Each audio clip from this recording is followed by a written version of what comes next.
জিতের upcoming movie, কেউ বলে বিপ্লবী, কেউ বলে ডাকাত। এই মুভিটার জন্য কিন্তু আমরা সবাই ওয়েট করতেছিলাম যে কবে এই মুভিটা রিলিজ হবে। যদিও এর আগে রিলিজ ডেট নিয়ে একটু ঝামেলা হয়েছিল, কিন্তু তারপর আমরা জানতে পারলাম যে এই মুভিটা 14 আগস্টে রিলিজ হবে। তো এখন এই মুভিটার প্রথম গানটা কিন্তু বের হয়ে গেছে, যে গানটার নাম হলো জাগো দেশ। এখন গানের এই টাইটেলটা শুনে বোঝা যাইতেছে যেটা হয়তো দেশাত্মবোধক কোনো গান হবে। তবে আমি এটা দেখার জন্য এক্সাইটেড আছি যে জিতকে আমি এই গানের মধ্যে কি রূপে দেখতে পারবো। কারণ এর আগে যে টিজারটা আমরা দেখছিলাম এই মুভিটা, সেখানে কিন্তু জিতের দুইটা রূপ দেখতে পারছিলাম, একটা যুবক বয়সের আর একটা বৃদ্ধ বয়সের। এখন এই গানের মধ্যে কোন লুকটা দেখতে পারবো, সেটার জন্য আমি বেশি এক্সাইটেড আছি। চলেন একসাথে আমরা দেখে আসি। ভিজুয়ালটা তো অনেক সুন্দর।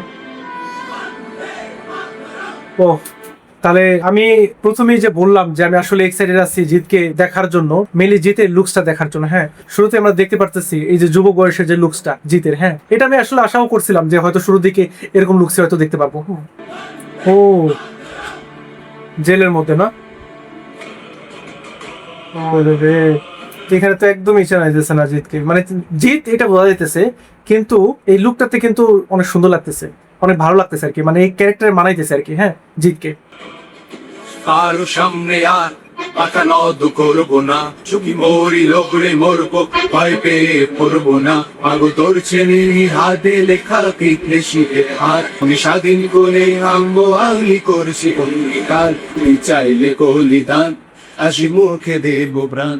ও হরে, লিরিক্সটা শুনে বোঝা যাইতেছে যে কি টাইপের গান এটা। হ্যাঁ, মানে হাসি মুখে যে প্রাণ দিয়ে দিবে দেশের জন্য, তাই না? এবং এই জিনিসটা কিন্তু যারা সত্যিকারের বীর তাদের মধ্যেই দেখা যায়, তাই না? যে তারা দেশের জন্য জীবন দিতে কিন্তু কখনো পিছপা হয় না, তাই না? আর এই জিনিসগুলো যখন আমরা চিন্তা করি তখনই আসলে খারাপ লাগে বিষয়টা, যে এরা দেশের জন্য এত কিছু করে আর আমরা কি করি, তাই না? আমরা সাধারণ মানুষরা কিন্তু কিছুই করি না দেশের জন্য।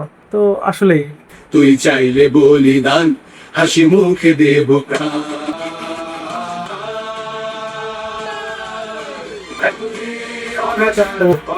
এই যে কি ব্রিটিশরাই করতেছে না, দেখা বোঝা যাইতেছে। হ্যাঁ, এটা বুঝতে-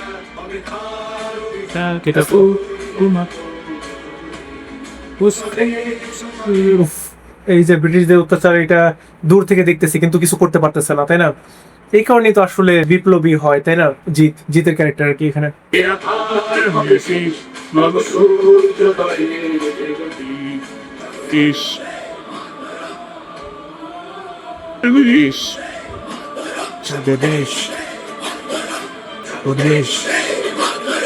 মুক্তিযুদ্ধে মোরা ছুটবে ও আজি, স্বাধীনতার জন্য শত ঝুঁকি কেউ রাজি।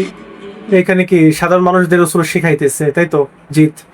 আসলে আসবে তো বুঝারবো না কেউ আশা। ও রে, কি অবস্থা! এখানে জোর করে খাওয়াইতেছে নাকি?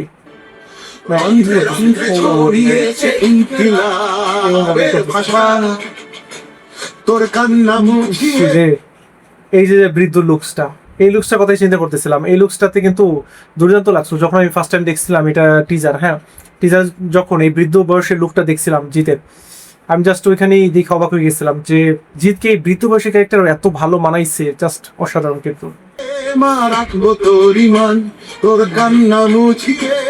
মানে এদেরকে বুঝাইতেছে যে আপনারাও হলো যে কষ্টে আছেন, আপনার কষ্টটা আমি বোঝার চেষ্টা করতেছি। হ্যাঁ, এইটাই হয়তো জিত বোঝানোর চেষ্টা করতেছি। তোর ইমান, তোর কান্না মুছিয়ে মা রাখবো তোর ইমান, তুই চাইলে বলিদান, হাসি মুখে দেব প্রাণ। রে, কি অবস্থা জিতের! দুর্দান্ত অভিনয় করছে, জাস্ট দুর্দান্ত। কি লেভেলের অভিনয়টা করছে জাস্ট দেখেন এখানে জিত। তুই চাইলে বলিদান, হাসি মুখে দেব প্রাণ। দিচ্ছে দিন বদলে এই মাটি অবিরাম, হাত রেখে বলি সদর্পে বন্দে মাতরম। যদি নাও এটা কি ওর বন্ধু নাকি? আমি তবু দেখবি। এটা হয়তো ওর বন্ধু হইতে পারে সম্ভবত। হ্যাঁ, বন্ধুর জন্য হেরে গেল আর কি, এটা বোঝা গেল আর কি, সম্ভবত এরকমই হবে হয়তো। এখান প্রতি ভারতবাসীর ঘরে চলছে আমাদের মশাল, তুই চাইলে বলিদান, হাসি মুখে দেব প্রাণ। ব্রিটিশ অবাক হয়ে গেছে, চাইলে বলিদান। ওই নিজেই ভিতরে ঢুকে গেছে।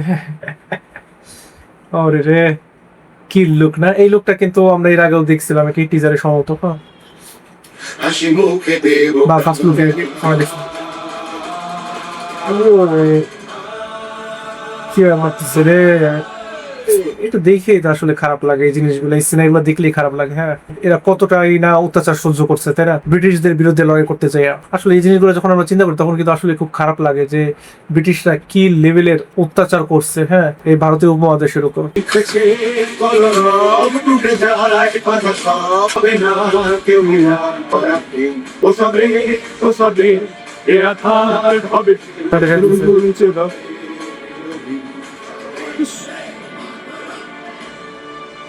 হ্যাঁ, আমি আসলে যেরকম গান এক্সপেক্ট করছিলাম সেরকম গানই পাইছি। আমি আগে থেকে বুঝছিলাম যে এটা আসলে দেশাত্মবোধক একটা গান হবে, জাগো দেশ নামটা শুনে বোঝাইতেছে। তো আমার কাছে এখানে সবচেয়ে বেশি ভালো লাগছে জিতের পারফরমেন্সটা। জিৎ যেই লেভেলে পারফরমেন্স দিছে, যুবক বয়সে এবং বৃদ্ধ বয়সে দুইটাই কিন্তু অসাধারণ ছিল। এবং আমরা যে কারাগারের মধ্যে সিনারিগুলো দেখতে পারতেছিলাম জিতের, সেই সিনারিগুলোতেও কিন্তু দুর্দান্ত অভিনয় করছে জিৎ। এবং ব্রিটিশরা যে অত্যাচার করতেছিল মানুষদের, সেটা কিন্তু জিতের ক্যারেক্টারটা দূর থেকে দেখতেছিল, এবং সেটা দেখে কিন্তু তার খুবই খারাপ লাগে, এবং সে কিন্তু মানে তার ভিতরে ওই যে বিপ্লবী হওয়ার অনুপ্রেরণাটা জাগে, তাই না। আর দেশাত্মবোধক গান হিসেবেও কিন্তু অনেক সুন্দর একটা গান ছিল এটা। এই গানটা শুনলে কিন্তু নিজের দেশের প্রতি একটা ভালো লাগা কাজ করে, আমাদের ভিতরে একটা ফিলিংস কাজ করে এরকম গান শুনলে, যে আমরাও দেশের জন্য কিছু একটা করি। তো আমার মনে হয় এই গানটা খুব ভালোভাবে রিপ্রেজেন্ট করতে পারছে এই মুভিটাকে। এই মুভিটার যে সাবজেক্ট সেই অনুযায়ী কিন্তু খুব ভালোভাবে মানাইছে এই গানটা। এবং এইটা আমি মনে করি সব থেকে বড় একটা বিষয়, কারণ বর্তমান যুগের গানগুলো দেখলে বোঝা যায় যে মুভির সাথে একদমই মানানসই হয় না, মানে মুভির সাথে একদমই যায় না, জাস্ট কমার্শিয়ালের জন্য রাখা হয়। বাট এটা কিন্তু একদমই সেরকম না। এই গানটা বোঝাই যাইতেছে যে আপনার মধ্যে দেশপ্রেম জাগানোর জন্যই কিন্তু এই গানটা রাখা হয়েছে, এবং মুভির থিমও কিন্তু এইটাই। যে জিনিসটা আমার কাছে খুবই ভালো লাগছে। যাই হোক, গানটা তো আমার কাছে অসাধারণ লাগছে। আপনাদের কাছে এই গানটা কেমন লাগছে সেটা কিন্তু অবশ্যই কমেন্ট করে জানাবেন। এবং এখানে যে জিতের পারফরমেন্স সেটা আপনার কাছে কেমন লাগছে সেটাও কিন্তু অবশ্যই কমেন্ট করে জানাতে ভুলবেন না। আর আমি আসলে এই মুভির ট্রেলারটা দেখার জন্য এক্সাইটেড আছি, যে ট্রেলারটা কেমন হয়। কারণ ট্রেলারটা কবে রিলিজ হবে, আশা করি ট্রেলারটা যেন মেকাররা দ্রুতই রিলিজ করে, তাহলে আমরা এই মুভিটা সম্পর্কে আরো বেশি আইডিয়া পাবো। যাই হোক, আর কি, ট্রেলার আসার অপেক্ষায় রইলাম।